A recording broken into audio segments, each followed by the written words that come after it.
My name is Rose Crawford, was Quinn from Carrigney, and my childhood days were very happy because I grew up beside a river and there was the mill, and we had lots of room and space and played down along the river, jumping the stones and picking up the wee stickle fish, bag fish. I had one sister and two brothers, and as my father was a lover of horses, we had ponies to ride, which was brilliant. And then there was the farm horses as well. So going to school now was a big job. It was I was only 4 when I first started school, and I was taken up through clay fields, climbing ditches, over muck and dirt, and till we landed to school. And you had to change your shoes when you got there because they weren't very clean by the time you got. And did you enjoy those days? oh, they were brilliant, yeah. Where you stopped with your friends, played ball against their house and such likes in the games. And they were very simple games. They were only skipping and riding a bicycle and, as I say, playing ball and whatever. And there was no fancy swings. We just swung on the branches of the trees. So that was happy days. And what were your family doing at this stage? What did they work at? They had the mill and there was the farm. We had about 30 to 40 acres of a farm. And they grew potatoes and corn and wheat, turnips. And there was always a drill or two in the turnip field left for cabbage and beetroot and carrots and parsnips for the house that we used. You weren't running to the shop, for there was no supermarkets. So you helped out with the harvesting? Yeah. And you were always there to tie the corn, and you had to help, and you planted the potatoes. And there was a big bag apron thing around you with potatoes. There was no fancy machinery. And back-breaking job. And then it came to the winter, you had to gather the potatoes again and they put them into a pit. They weren't brought into a house, it was baskets, and you tipped them up, and then they had to be covered with rushes and old hay or straw, and the soil put over the top. And how many of family had your siblings? At that stage, brothers and sisters? One sister and two brothers. Now my sister, who stayed on in Ballycastle, she didn't work on the farm. She was her head in the books. So who went to Ballycastle? Was it for school? A school, yeah. It was a secondary school or grammar school or whatever. And it was 110 miles from our house to Ballycastle. It was a long run. You only got home every Easter and Halloween in the summer, Christmas. Was that difficult then? That was hard. It was always hard going back, leaving home to go back. But anyhow, I was fortunate enough to be asked to stay at home. So you stayed at home then I stayed you were at home. about 18? I was only 15. 15, okay. And I always wanted a shop, so I wasn't really interested in schools and books, whatever. So how did you start then? Did you get involved? Your father had the mill and the agriculture. How did you get involved? well, my mother always kept the books, as they said, that is, the pay packets and whatever would had to be made up on a Friday evening. And I had been sent to the town to get the money out of the bank to make up the pay, which was pretty good in those days for the men because they were getting, what, £5 something a week. And the stamp was 1 and 6pence or something. It was taken out, and you just made them up too in wee bits of newspaper tied with a bit of wool. And they were brought up and they were paid on a Saturday morning. So I did the bookwork then when I left school. I took over then that from Mummy. And I always helped too in the fields to gather lift the flax and gather the potatoes, and because I loved outdoors. Well, the flax was started with my great-grandfather, and it was a wooden structure mill at that stage.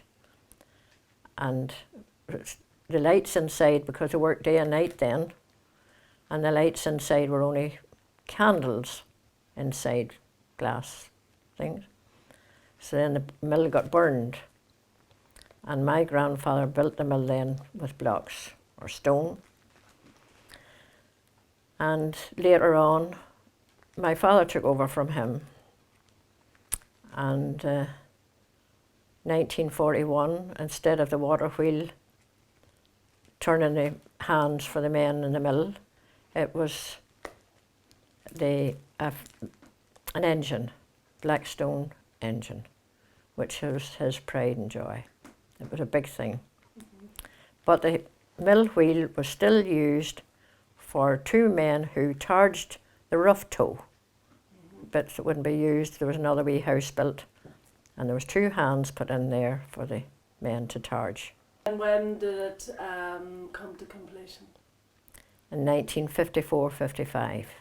So what brought that about? Well, there was no demand on linen, and the flax then was kind of a thing of the past. It was too expensive, and that was just modern day living then. The pulling the flax was a very tough job. You needed good arms and men to do, and there was 5 or 6 men always employed to pull flax. And then when it was pulled, it was brought to the dam in beats. By that time it was tied in beats, and it was brought to the dam, and it was left in the dam then for 9 days, I think it was. Is it covered with water? Covered with water, and stones put on the top to keep the flax when it would it would float after it would be in, so the stones always put on. And the only part was we were children, we were allowed to go in with our bare feet and pop around on it, jump around on it, to get it flattened down. It was an awful smell. And there would have been frog spawns round the sides, and they would have gone through your toes and whatever, you know. But sure, we thought it was fun. I mean, there was no modern day stuff, so it was great. So 9 days in the water? In the water, and then part of the water was drained off, and then it was lifted. And then it was put then, spread out in the fields, which was a man's job again. I think years ago there might have been women even doing it, but not in my time. I never saw women. Lifting the flax was great. I lifted flax. And you used a hook, what they called a bill hook, just a round hook. And you had to lift the flax a certain way. You weren't just allowed to scoop it. You had to lift it and put it nicely on top, each bit to do, and then tie it. It was very rough in the arms. Now, your arms would have been a nice red mess after it. And then it was left to dry in the field for 3 or 4 days. Usually we had good summers then. And it was brought then to the mill. And there would have been 3 different farmers' flax brought at the same time, because Paddy's flax would have been on the right-hand side, and Johnny's flax would have been on the left-hand side, and mine would have been in the middle. And then the men knew, when they were scutching, to take it from Johnny's side and keep that. And it didn't leave them without work, because once Johnny's side was finished, it was filled up with Mick's side. And the next side was used, and that's the way it was kept. And they came from Rostrevor. Flax was from Rostrevor, and years ago it came from Dundrum and as far as Newry.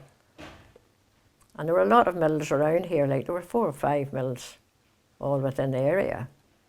And would that have been every, when did the season start and finish? How long would they be occupied for? Oh, they've been occupied all winter, doing with the scotching of the flax. It would have been put in the summertime. They were sowing the flax. There was two sorts of flax I remember. Was one called Crown and the other was called Prince. Because my land might have been different sort of ground to your land, so you couldn't put in Prince and I could use Prince, you know, so it had to be by the land.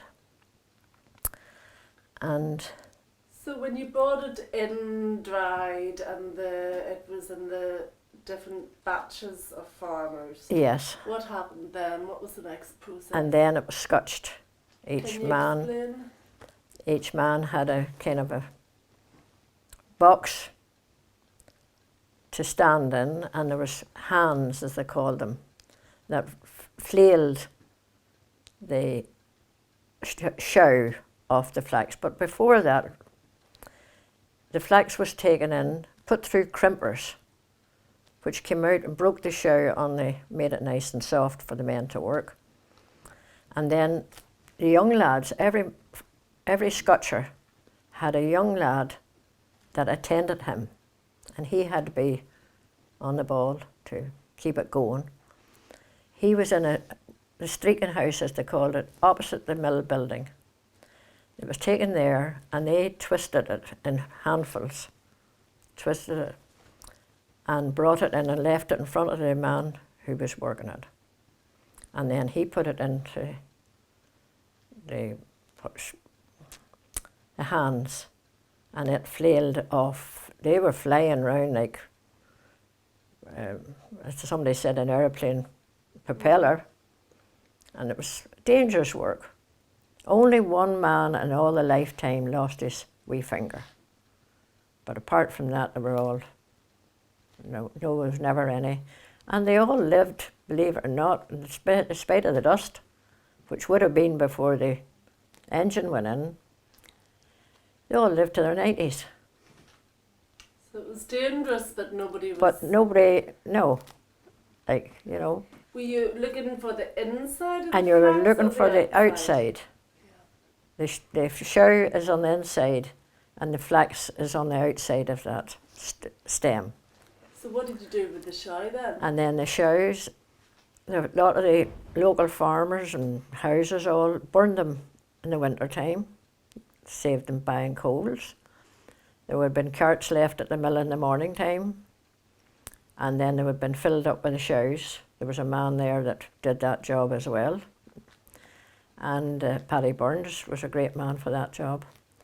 And they filled up all those carts with shows, and people took them home and burned them in the fire. And the fire was still been lit in the mornings in the houses because they were all open fires. There was no fancy cookers and different things. So the flax then, what happened next? And then the flax was scotched, as they said, and it was all folded and put out, and then it was weighed and a mark put on it with keel, I think. And then it was brought down to a house that was at, especially for it, beside the home house. Because there was a field between the house and the mill. So the men would have walked down the field and put it in this store. And it was split level store so that the lorry could come along and it would be easy to load on. And then my great-grandfather's time and my grandfather's time, it was taken to Kilkeel, Greencastle Street. And it had been, all the carts had been lined up there with the flax. But in my time, my father's time, it was the lorry took it to Newry. And it was graded there. It had been 1, 2, 3 grade. And of course we always got top grade, being Quinn's mill. But Daddy was very particular about things, you know. And who then would have bought it in Newry? Would it have gone to Belfast? It would have different spinning mills or whatever. I think some went to Bestbrook, stayed in Bestbrook. And because we used to go up and visit people in Yules who worked in the mill there. And Belfast, I would say most of it went to. I don't really know. How many men would have been involved in that process, and were there any ladies? Not in my time. There were no ladies, like. But in my grandfather's time, like, my aunts and 2 or 3 of my aunts worked in the mill, and that was way back in 1916. They worked in the mill, but quite a few women would have worked in the mill then. Wouldn't have been in scotching now. Yeah. It would have been in the streaking thing or carrying back and forward, you know, wouldn't have been. But in my time, my father wouldn't have let you near the mill when it was working. You had to stay away because it was so dangerous. And couldn't have children running about. So had you the same workforce? Did the same men come back every year? Yes, the same men. And the young lads, as soon as they left school, as they would have left school then at 14, they always came looking for a job in the mill. My father used to say, is it a job or work you're looking for? Because if it's a job, you'll get one. You'll not get one here, but if it's work, you'll start in the morning. So they wanted workers only. When the mill closed then, was that a big... Oh, it was a sad day, yeah. But it was just costing money to keep it on, so it was no, you know. Yeah. Because at that time, getting £5 a week home was a lot of money. Like, nobody was earning more than £2 a week. But they earned their money according to what stones and flax that they scotched. The quantity? The quantity. It wasn't just doing a week's work. Because at that time, maybe men would have worked for £1 a week in other places. But the mill was always there. Must have been a big disappointment and worry for all of the workers. Big bodyguard. So the typical day then, did it start early and late? What did you do? Well, it didn't start, I suppose, before 9 o'clock, you know. And they just came at their own time because it was up to them what work they did for the day. I mean, if they didn't come into dinner time, well, they'd only half a day. So they didn't do as much. And was there much crack or any pranks? Well, they sang. It was the engine going and these hands going. It was very deafening, really, you know. But the men in each cubicle sang different songs. One couldn't hear the other. And that went on all the time. And they stopped at 12 o'clock for their lunch. My father would have had his dinner at 11 o'clock in the morning. And the men would have come in at 12. And we had a wee dog, Bruno, and when my mother saw Bruno coming down the road, she knew the kettles had to be boiled because that was the man coming. He led the way. And the first one down was Jimmy Hanna, and he brought up for the ones who was charging the tow. And then the others came down, and there was Mommy would have had, there was a crook on the fireplace. There was the 2 big kettles of water and whatever for the boil, and they had tin cans or tin drinking things they had. And they all had their own wee tea boxes, which was half sugar and half tea. You opened one side and you opened the other side, whoever wanted the sugar or whatever. And they put it on that, when it was filled with the water, and they set them on the fire, which was shows, and they would have had it stewed. And then they would take a rod, and they would have had 5 cans on each side of the rod, and they carried it in the middle. And the men, there would have been about 10 cans in each, and then there'd been 2 or 3 men down, because there'd been 15 or 16 workers. And Mommy would have had grilled bread made, and of course there was always a few that would have got an extra wee bit of bread that mightn't have had at home. And she made butter from the milk, and they would had butter. And were very good to the workers. A family, a Spoiled nice them. family atmosphere with Yeah. the... And So when the mill closed, did you just keep on farming? oh, my father, yeah, he did. And what do you call it? So then I was just at the house with Mummy. Mummy worked very hard at the time, you know. It was hard work Yes, for women, because yeah. she had the 4 children to look after, and the mill, and she did a lot of sewing, as she was a dressmaker, and would have made the school bags for us and all the She kept shopping the bags. Yeah. Shopping bags. She got this waste linen material that was in Rostraver in the dye works, and she would have gone up there and got some to do this. So she made for all the children at school, all our neighbours, you name But it. it might not have been your linen, it was just... Oh, it just, well, you couldn't afford. And she would have made the overalls even for my father from this material. It was very hard material. And she did that, as I say, and then by that time. And when the potatoes were been gathered, all the men came in, all the workers, potato gatherers, all came into the house for their dinner. You know, and only if the field was far away from the house, it was all carried out to them then in cans, and it was all baked bread, their own homemade. They wouldn't eat anything else. Well looked after, but very timing, very time Very, consuming. a lot of work, like, to get things ready and do and see. Well, then she appreciated your help. as well. That's how then I was kept at home. And of course I was delighted, like, needless to say. So, of all of those times, what did you enjoy the most?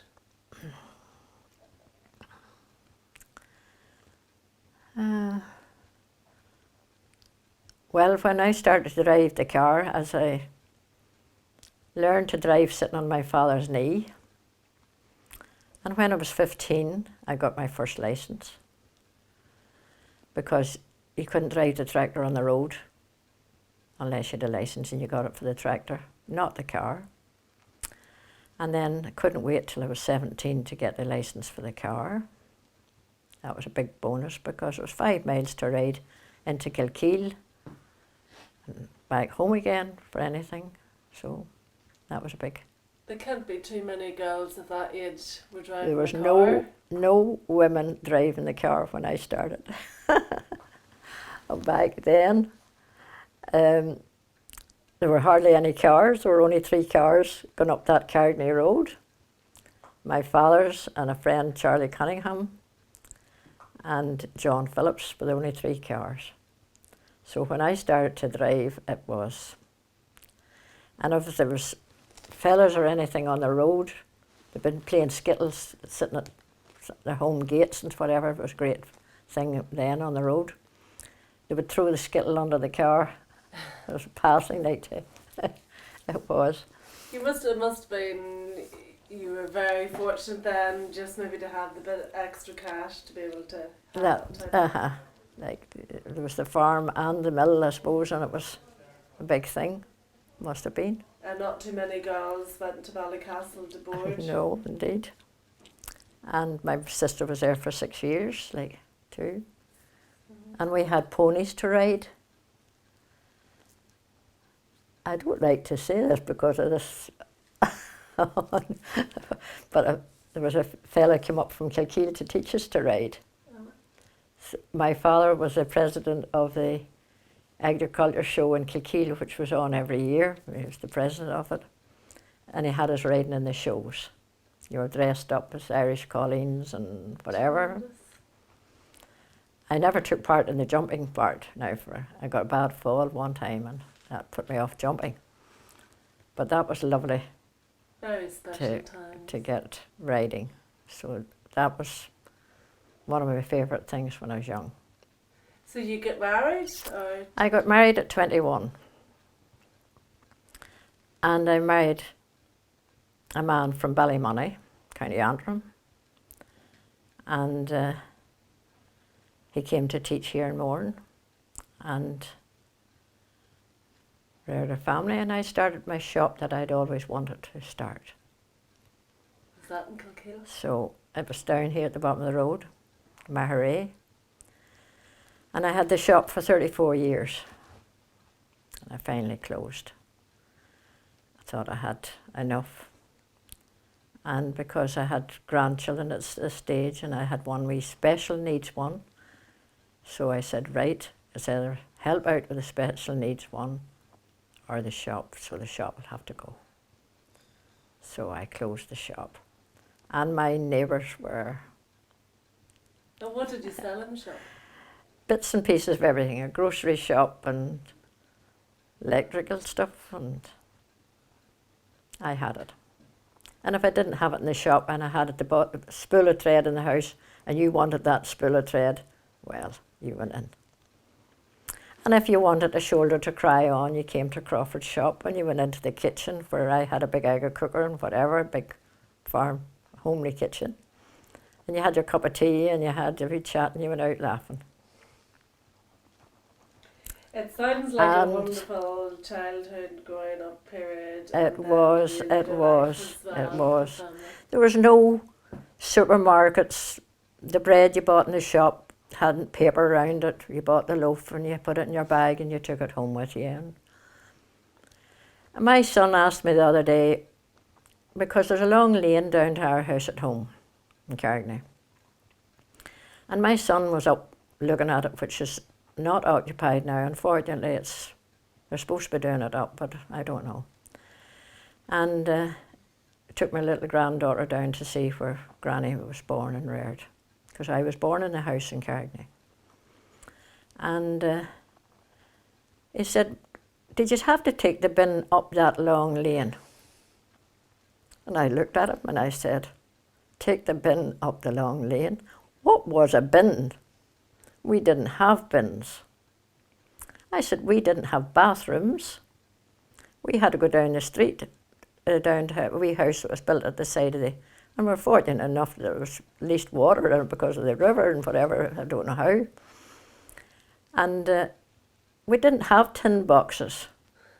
You got a tin of pears for Christmas, you were very lucky.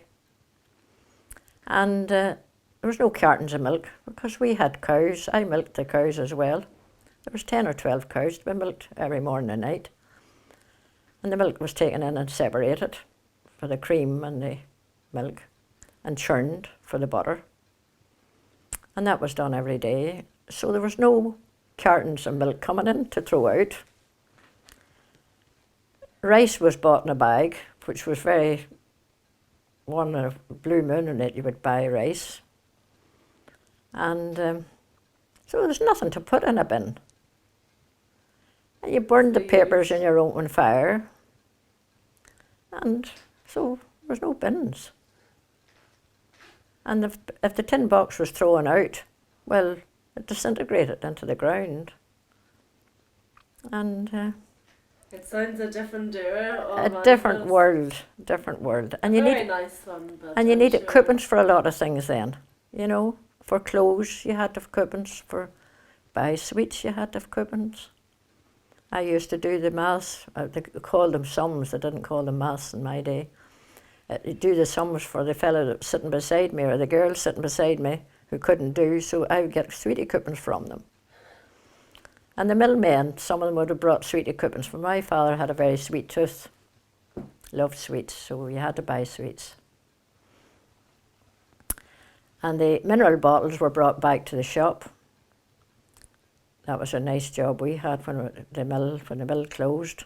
There used to be barrels of water sitting around the mill in case of a fire. And the men would have put the mineral bottle into the barrel. They didn't take them back to the shop. And we would have emptied the barrels and got all these bottles and washed them in the river and took them back to the shop and got 6pence a bottle. It was great. Pocket money. And like life was so simple. Yeah. And like if you saw a bird's nest, you wouldn't touch that bird's nest, you know. And our vitamins came from the haws on the thorn tree. And there was bucky roses growing along the river. And you ate those. And they weren't washed or anything. You pulled the turnip from the field and you hit it against the ditch and you knocked a piece off so you could eat it. And there was wee leaves, sulix leaves we call them. I don't know what they were, but they were lovely to eat. Lovely taste from them when you would eat those. And I just don't know, like, if the children eat those now,